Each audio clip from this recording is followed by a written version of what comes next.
everyone. Today our lesson is about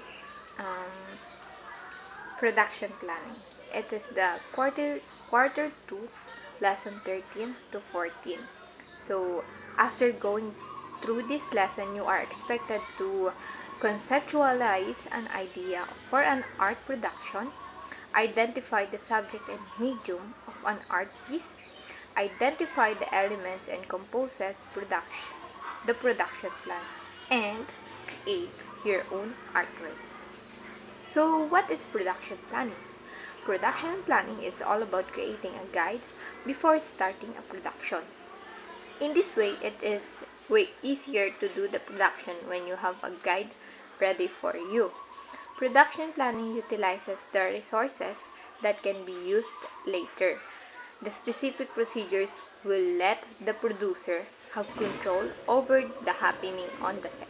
Said that production planning is about creating a guide. So, it works as a guide in product making.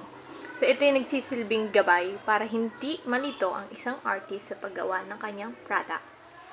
So, most works we know are paintings, sculpture, and music compositions.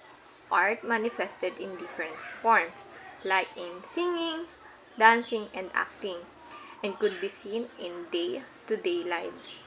There are different procedures and concept that is needed and not something new to what artists do producing an artwork. Siyempre, sa art, there are needs like subject. So, subject is, according to Sandagan and Sai-Seng, 2016, it refers to anything that represented in an artwork. So, yung subject is about doon sa artwork, kung saan ba patungkol yung artwork. It can be object, person, scenery, colors, and etc. Even though subject can be center of an art, masterpiece do not have subject. So, even though yung, like sa photographer, they need to have the model. So, yung model, yung subject ng mga photographer. Sa mga paintings naman, yung mga ginagaya nila, like objects, sceneries, landscapes, or person na pinoportrait nila, yun yung subject nila. Pero, karamihan sa masterpiece ay walang subject. There are two kinds of subject. First is the representational or objective arts. It is the arts that has subject. Diba? Sabi ko kanina, mayroong mga subject and the masterpiece doesn't have subject. So, this art represent stories, images, representation, symbols, and etc. So, ang example nito ay mga sumusunod. So, graphic arts, sculpture, theater arts, literature, painting like movie, love story, ganon, yung mga action movie. So, that is representational or objective arts. So, ang keyword dito is arts that have subject. Arts with subject. Yan. That is representational or objective arts. Next is non-representational or non-objective arts. If the objective arts have subject, ito namang non-objective arts doesn't have subjects. These are the arts attract straight through the senses, like musical arrangement, weaving, architecture, like making building, yung weaving ng mga banig, di ba? Straight to the point. As in, wala siyang subject. As in, banig lang siya, building lang siya. Oh, I'm sorry, not lang. Without using the lang, it is what you call art. So, next is the medium.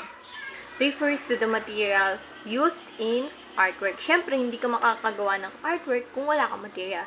So, that is what you call medium. Instrument of every artist to convey message in an artistic manner. It can be colors, brushes for painters, sound for musicians, movement of the body for the actress or dancer, words for the writer, poet-writer, diba? Words with rhymes, wood or clay for the sculpture. So, yeah, that is the medium. Medium for art is the materials that is used for their artworks. Next is form. Next is form. Refers to the physical characteristic of an art. It is the kung paano mo siya makikita, di ba? Mga example, pot. Circular yung pot. Ibig sabihin, yung form niya is pa-circular. It is about utilization of the elements of art such as line, shape, form, space, color, value, and texture. Ito ba ay smooth? Ito ba ay ito ba ay may bright colors, dark colors, or ito ba ay may line, horizontal or vertical line? That is the form of art. So, in art, we have 4 M's to consider. In production planning, we have 4 M's to consider. So, we have Paulo Gabiola to explain this part. So, Methods. Why do we need a method? Regardless of the size of a manufacturer, everyone should understand the consideration required to choose the optimum method of production planning because it will help us reduce cost, improve quality, simplify workflows, and will allow for growth down the road. Example, this refers to the framework of the production, provides the skeletal plan that will serve as the guide for the whole production. It contains the objectives or goals, materials, procedures, manpower assignment, and target date of finish. Next, objectives or goals. Why do we need this? It will help us optimize resources and the scheduling of resources to meet production demand.